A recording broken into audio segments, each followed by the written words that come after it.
Russian President Vladimir Putin has put the Air Force on high alert for, quote, a time of war. Defense Minister Sergei Shoigu said that his ministry has been ordered to do what he called a snap check of the aerospace forces. Shoigu said this includes checking the combat readiness of troops, control agencies, and air defense systems. He said maneuvers were also launched on Tuesday with a focus on repelling likely aggression.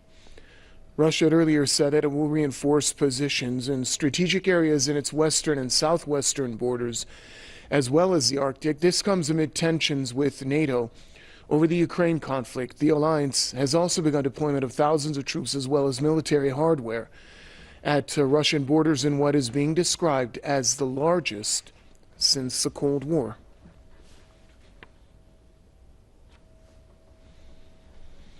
We're joined now by Riley Wagaman, our correspondent who's with us from the Russian capital, Moscow. Riley, first of all, talk to us about this recent order issued by the Russian president. Well, I think just to begin with, it's important to make it clear that there is a lot of sensationalism, at least in the Western media, about these snap checks. The reality is that they're quite routine at this point. Maybe if this was an order given 10 years ago, this would be something quite out of the ordinary for the Russian military. These days, we see these kind of snap checks maybe every 2 months, maybe even more regularly. I couldn't say for certain. But, it's the problem is that when these sort of checks and drills are reported, especially in the Western media, it takes on this air of, Russia's ready to invade Poland, or another example of Russian aggression. I mean, the reality is that these are defensive drills that are taking place within the territory of the Russian Federation.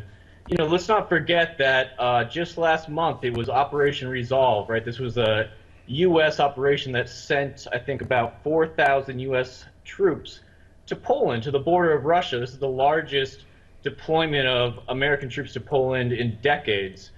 We now actually have probably the biggest buildup of NATO troops on Russia's border, directly on Russia's border, basically since the fall of the Berlin Wall. I mean, we have NATO troops in Estonia, Latvia, Lithuania, and Poland.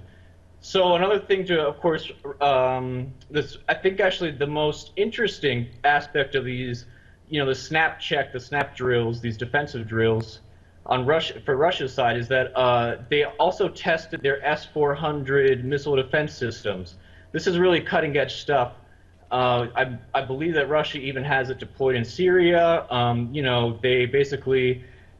It's basically top-of-the-line air defense systems. And according to TASS, they say that the S-400 system successfully hit all 30 of the air targets during the exercises, which I would say is a pretty good track record if you compare it to, say, America's Patriot missile defense system, which is basically a total disaster.